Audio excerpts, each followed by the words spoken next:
Good morning. Throughout my life, I have had a passion for justice, especially racial justice. It seems as though I've been on a long and winding journey searching to understand why racism has been so deeply embedded into our daily lives and within the laws and institutions of our society for hundreds of years.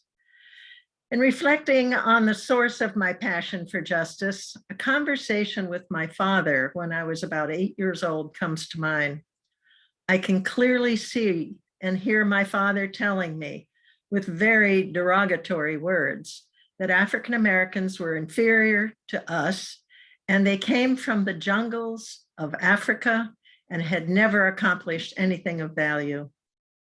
I argued with him, saying this was not true, that Connie, an African-American woman who worked for our family, was not like that, and that I loved her. He then responded saying that when I grew up, I would know that he was right. I knew I wouldn't be able to change his mind as an 8-year-old, and I told myself that when I grew up, I would prove he was wrong. That promise to myself proceeded to shape and direct my adult life. My privilege growing up years included a Covenant neighborhood and an all-white school in Pittsburgh and an all-white women's college in Virginia. Those advantages aside, my greatest fortune was that I came of age during the 60s, and then my real life education began. When John and I were first married, we lived for a short while in North Carolina. It was there that my bubble of whiteness was burst, when we experienced Jim Crow firsthand, and we saw the shame of racial disrespect and exclusion. A couple of years later, while we were living on Long Island, New York, 1 week following the assassination of Martin Luther King, the Fair Housing Act was passed. We found ourselves petitioning our neighbors to support the purchase of a house by an African-American family. A few years later, we moved from the suburbs outside of Hartford, Connecticut, to an urban interracial neighborhood. Much to my parents' dismay, I was marching to my own drum and living in solidarity with civil rights activists. We deepened our understanding of systemic racism when we participated in housing testing. That means we saw firsthand how real estate agents steered white couples to white neighborhoods and at the same time made those same houses unavailable to Black families. When those instances were witnessed, documented, and taken to court, the presiding judge threw out the cases for insufficient evidence of discrimination. These eye-opening experiences were transformational for me. Fast forward 20 years, and we were living in Duluth, Minnesota, where I was the manager of a human service agency. I became concerned about racist practices within the workplace, and I took a deep dive into proving my father's bigoted views were untrue. I pursued a doctorate degree and wrote a dissertation about women of color working in major corporations in the Twin Cities. I learned so much from those amazing women. They generously shared their stories of isolation, lack of support, stress, and disappointment. It was clear that transformed practices and strategic structural changes are necessary to assure a just workplace. In the past couple of decades, I've joined up with others to create an interfaith anti-racism organization, a curriculum for churches called Cracking the Shell of Whiteness, and a citywide campaign to address white privilege. I've come to realize that team efforts for racial justice are both effective and sustainable. For our own recovery and to help repair and heal the damages to others, we must work together. Collective activism for justice gives me hope. Thank you.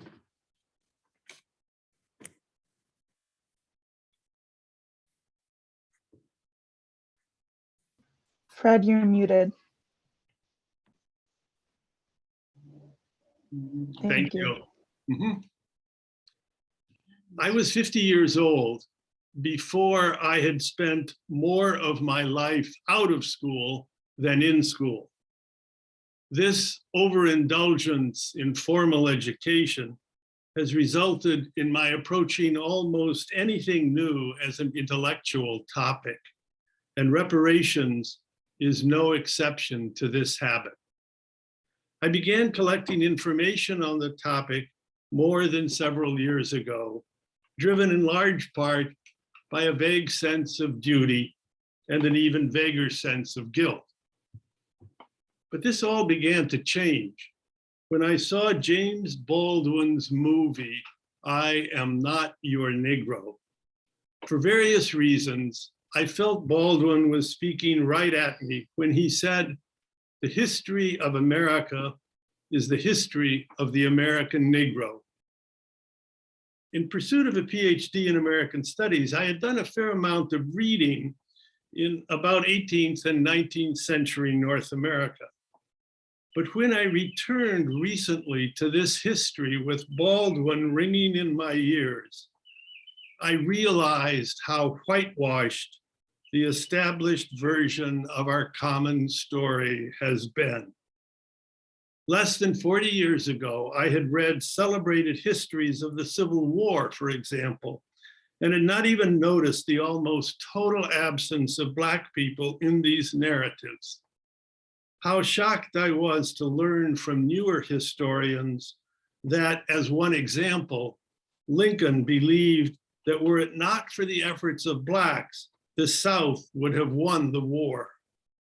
Or how much greater was my appreciation for W.E.B. Du Bois' history of Reconstruction after reading Edward Baptiste's The Half Has Never Been Told, based on the WPA Writers Project interviews of former slaves from Mississippi and Texas, where carefully calculated torture produced ever greater margins of profit from the slaves' production of cotton. How the most ardent and eloquent abolitionists, more often than not, were also adamant segregationists. And totally new to me were the details of how central to the development of the US economy, North and South, were slave-produced cotton, as well as human beings owned as property and used as collateral. This new reading began to help me understand in my gut at least a little of what Baldwin meant. Until we know and acknowledge the full realities of our history, we will never be able to deal effectively with our current problems. Sure enough, the more I read of our history, the more I was able to appreciate in my head and my heart both the anguish and rage of protesters at both ends of our political spectrum. More personally, what had been only a concept has become a commitment. Embracing the frame that police reform was the face of reparations in Minneapolis in 2021, I committed to work for greater police accountability and a broader vision of public safety for all.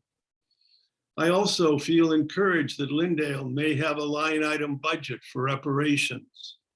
At Union Congregational in Hackensack, Minnesota, where Mary and I participate during the summer, we invited elders from Leech Lake to design trail and introductory signs at the church's nature preserve. And I've just begun investigating the history of the land our cabin occupies. Who and where else this will lead, I do not know.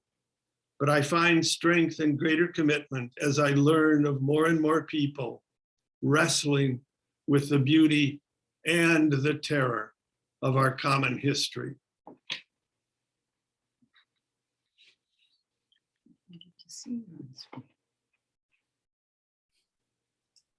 Thank you, Fred. Thank you, Lynn. My name is Lux. I use they and he pronouns. And even though I'm a member of the Racial Justice Task Force, and we've been talking about reparations for most of 2021, I've had a really hard time deciding what to say today. I still have a lot of questions even and maybe especially about what reparations are and how to talk about them. I've appreciated a distinction made by the Presbyterian-centered group Restorative Actions between reparation and restorative action. And I want to bring that into the proverbial Zoom room here. But they really define reparation as an act of material amends made by the US government to Indigenous and Afro-American communities. And then they define restorative actions as the outgrowth of a smaller scale, personal or community moral reckoning with the ongoing violence baked into our day-to-day lives in the United States of America. So I'm going to use the word reparations here, but what I'm referring to is my own field notes from my smaller scale personal moral reckoning with the debts that I have inherited from my ancestors. So who am I and who are my ancestors? Where am I coming from today? I am 32 years old and I'm white. Both of my parents' families have lived in North America in the United States for many generations. And both families generated wealth by owning and or managing lumber companies. And then later by owning several newspapers. I grew up on this land here, unceded Dakota territory, and I have inherited intergenerational wealth, enough so that I have no educational debt, that I have a retirement account and an investment account, and I have the power to determine where to give large amounts of money held in my family's charitable trust. Money is one dimension of my privilege within systems of power. I have also inherited social networks and a certain aristocratic and white confidence that I can enter, to quote the musical Hamilton, the room where it happens. So my personal journey toward reparations began in my early 20s with a prevailing sense of isolation and guilt as I was made aware of the extent of my personal wealth. What I learned from that experience is that guilt is a very powerful motivating force, and it can get the job done in a pinch. Guilt and the dissonance between my values and my reality were so uncomfortable in my early 20s that was really the primary impulse that motivated me to seek out a community of other young people with wealth, interested in resource redistribution. And finding that community provided me with the support so that I could untangle my own emotions, build my confidence and financial literacy, and begin a regular practice of mostly charitable giving. And I would say that regular practice of charitable giving over the last decade has brought me now to approach the subject of reparations and to approach it with a greater sense of enthusiasm and desire and knowingness of my own needs and boundaries too. I see those years in my early 20s that were so dominated by guilt and shame as a primary encounter with my own white fragility. And a lot of the work that I have been doing over the last decade has been to grow my capacity to be confronted with the reality of systemic oppression without experiencing emotional collapse. As I've grown to care for myself, my desire to act in service of resource redistribution comes more clearly from a desire to live with moral integrity, rather than a need to slough off the discomfort of guilt. This year, I've been reading the book Braiding Sweetgrass by Robin Wall Kimmerer. And one section in particular has helped me to articulate my own central goal for healing. She writes, after all of these generations since Columbus, some of the wisest of Native elders still puzzle over the people who came to our shores. They look at the toll on the land and say, the problem with these new people is that they don't have both feet on the shore. One is still on the boat. They don't seem to know whether they're staying or not. What Wall Kimmerer helped me to see is that I want to stay and to feel at home in this place, on this land, unceded Dakota territory. And the question for me right now is not so much about whether or not I deserve to be here, but to accept that I am here. And if I want to be where I am here in a loving way, then I need to open my heart to the process of repair. To allow myself to be at home, to feel that I belong, means letting go of falsehoods and tending to present and past wounds that perpetuate my own disconnection. Reparations are not an act of charity. As a white person, I find it so easy to fall into a desire to help Indigenous or Afro-American communities, to focus on others' suffering, and to soothe my own guilt with the sense of having done something good. Instead, I experience and I aspire to reparations on the personal level as a letting go or surrender, usually of money, that restores my own dignity in relationship to people that I or my ancestors have harmed. It is about letting go of a false sense of security in the material benefits reaped from land theft and genocide and slave labor, so that I might build new connections to people and place now. For me, the greatest barrier to my actual ability to let go on any level is fear, even if it's fear of my own guilt and shame. And my experience thus far has been that the more connected and nurturing a relationship I have with myself and with my community, not to mention the land and our animal and plant relatives, the more I feel a prevailing sense of trust instead of fear, and the easier it is for me to let go.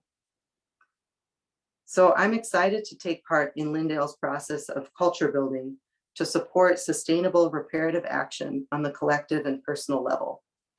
Again, these are just my field notes. I feel very much on the cusp of learning a lot, and I look forward to doing that learning together. Thank you.